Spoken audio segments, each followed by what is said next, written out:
Hi everyone, I hope you're doing well. My name is Katie and I make book related videos every single Wednesday. Well, clearly not every Wednesday since I didn't do one last week, but there just wasn't time, and that's also kind of the topic of this video overall. I also want to say up front that this is much more of a discussion video than a tips video, so if you just came here for how-to tips for how to find time to read, that's not what this is. And as this is a discussion video, I have my what do you want to guess is in here, because it's certainly not tea. I'm not a tea fan. This is wine. This is my favorite mug. It's my Ouija board mug. And in here I have boxed wine, and it's not even good quality, classy boxed wine like Franzia. No, I apparently was too cheap last time I went to the grocery store and I got, I don't know if it was Walmart brand wine, but I thought it was only $10 for the giant box, so I thought that was a good idea. It was not a good idea. It's horrible. But this video is going to overall be a discussion of time management and how we have time to read and how we handle our reading when we're stressed out. So if you follow me on Twitter, I'm sure you're aware of this, but I am in my final year of graduate school and I'm job hunting.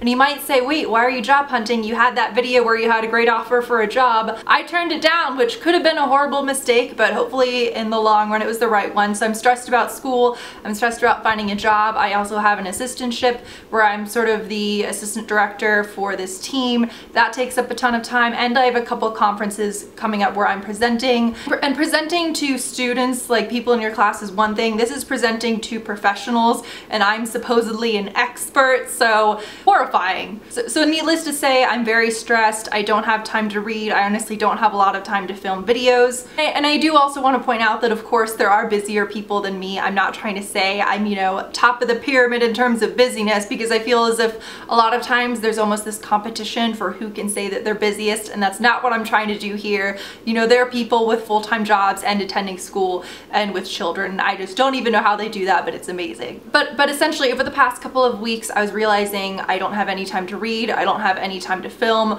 What am I gonna do? Clearly my time management priorities are just whacked, and clearly I must be doing something wrong. So I ended up Googling, you know, YouTube videos or blogs for how to find more time to read, and I'm gonna be honest, none of them were particularly helpful. And it's not that any of those videos or blogs were bad, but I realized that the issue here was not having time to read. The issue was my mindset. And before I get into that, I do just also want to say I don't consider when I'm in a reading slump. So, some of you might remember I did a video maybe a year or two ago all on reading slumps and how I just don't like the idea of reading slumps, and I kind of wish it wasn't this thing that people assume, oh well, I don't have time to read, or I'm not in the mood to read, so I must be in a giant reading slump, I must be doing something wrong. I completely disagree with that. Sometimes we're just not in the mood to read, and that's fine, and we shouldn't feel as if we're in a reading slump and we have to force ourselves to read when we're not in the mood. And if you can't find a book that you're really into at the moment, then that means you can't find a book you're really into at the moment. I don't think that's a slump. I don't know,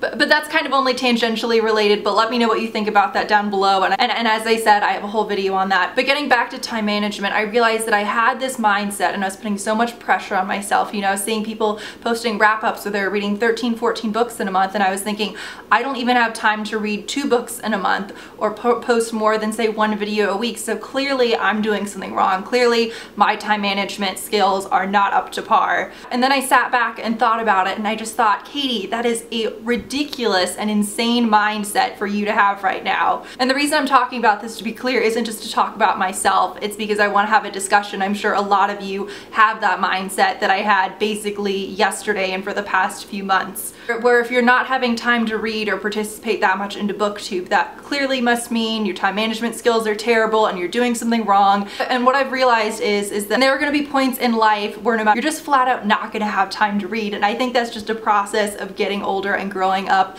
And sometimes there are just going to be week-long spans where you don't have time to sit down and read a book for 2 hours. When I've talked about this on Twitter, I know a lot of people replied back and said they felt the same way and said they were really stressed and didn't have time to read. And I just want to say, if you are completing your work, whether that be a job or school assignments, if you're getting anything in your life done that you actually have to complete, then your time management skills are great and you shouldn't pressure yourself. And there were nights where I was so tired and I wanted to pass out in bed, but I would just think to myself, oh, I must be doing something wrong. I really should be reading for 3 hours right now, even though I really need to get sleep. No, get your rest, get your sleep so you can complete the assignments and work you actually have to finish. This is one thing I also wanted to talk with you guys about, is just priorities and how you prioritize reading in your life. Because as much as I love reading, if I'm really really stressed and say I have one 4-hour chunk in the entire week where I can use that and do whatever I want. Some people are going to prioritize reading and say I'm going to use those 4 hours to sit down and read part of a book. For me, it's really important to see my friends, so I will try to go out one night